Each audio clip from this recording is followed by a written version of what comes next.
Vous êtes ici dans la baie de Saint-Brieuc, au cœur d'une réserve naturelle. C'est quoi une réserve naturelle? Une réserve naturelle, c'est un espace qui présente une importance particulière au regard de la faune et de la flore. Sa vocation est de protéger la biodiversité, gérer sa conservation et la faire découvrir. Comment a-t-elle été créée? Les premières demandes de classement en réserve naturelle datent de 1981.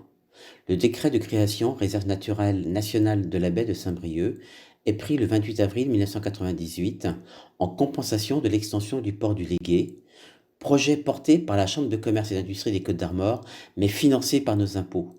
Ce port est devenu aujourd'hui la porte d'entrée principale des ammonitrates à destination des cultures intensives du pays de Saint-Brieuc. Mais comment ça marche? Qui gère? La réserve naturelle, placée sous l'autorité du préfet, est cogérée par Saint-Brieuc Armor Agglomération et l'association Vive Armor Nature GEPN. Cette réserve naturelle fait partie du site Natura 2000, baie de Saint-Brieuc Est. C'est quoi Natura 2000 par rapport à une réserve naturelle? Natura 2000, c'est un maillage de sites naturels de préservation des espèces et de leur habitat sur toute l'Europe. Tout va bien. Mais pourquoi est-on envahi par les algues vertes dans une réserve naturelle? Les premiers constats d'échouage d'algues vertes datent des années 70, soit en même temps que l'arrivée de l'agriculture intensive industrielle. Normal, les algues vertes profitent des excédents de nitrates qui viennent des rivières. Mais tout le monde en parle. La presse locale, trop peu. La presse nationale, un peu plus. La presse internationale, beaucoup plus fort.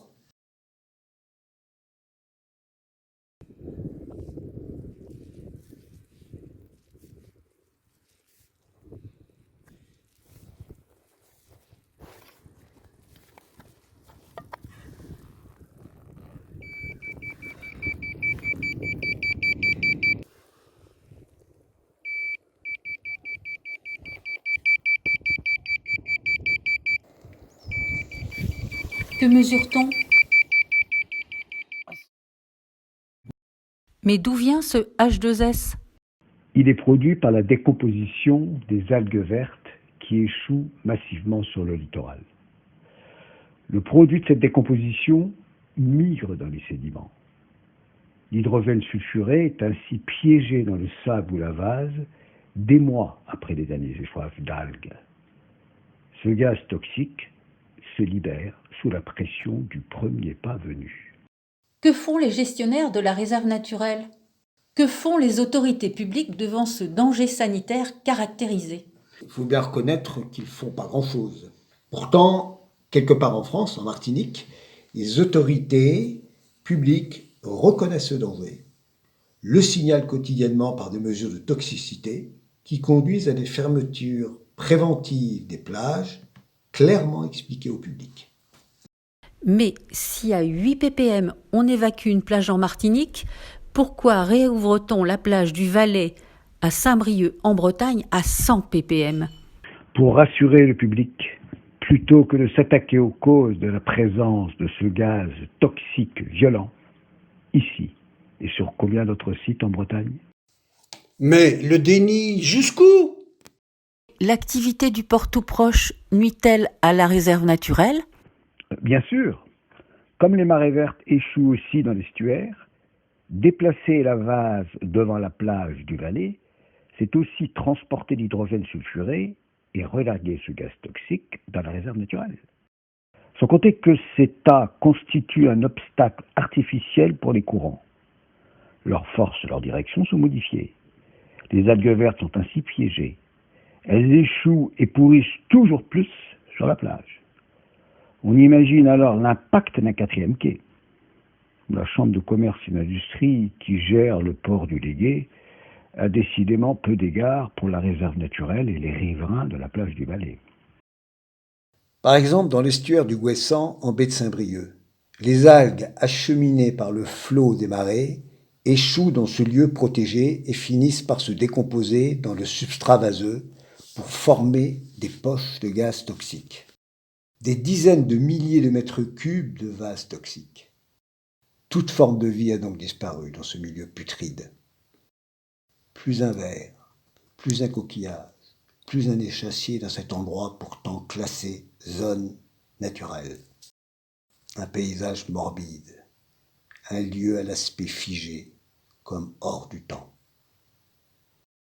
8 septembre 2016, estuaire du Guessant, Pont-Roland, lieu-dit Crémur, Côte d'Armor.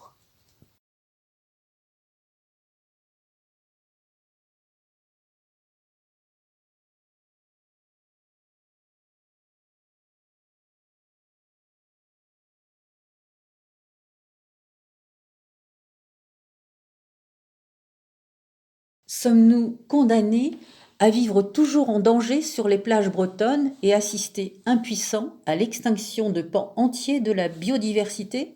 Oui, nous sommes condamnés par les préfets, les élus, les chambres d'agriculture qui présentent de fausses solutions.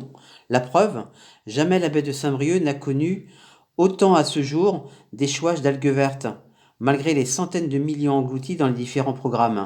Non, nous ne sommes pas condamnés si nous mettons en œuvre les propositions du comité scientifique, pour qui la résolution du problème des algues vertes requiert une révision en profondeur des systèmes de production et que cela doit conduire à une réelle réflexion sur les mutations à engager pour l'agriculture sur les bassins concernés, soit 7% de la surface cultivée en Bretagne.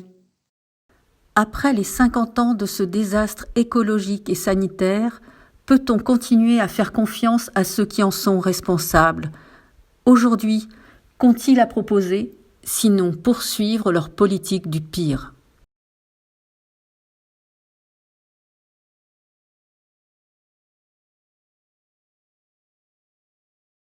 Avec l'ensemble de la société civile, reprenons notre dessein en main.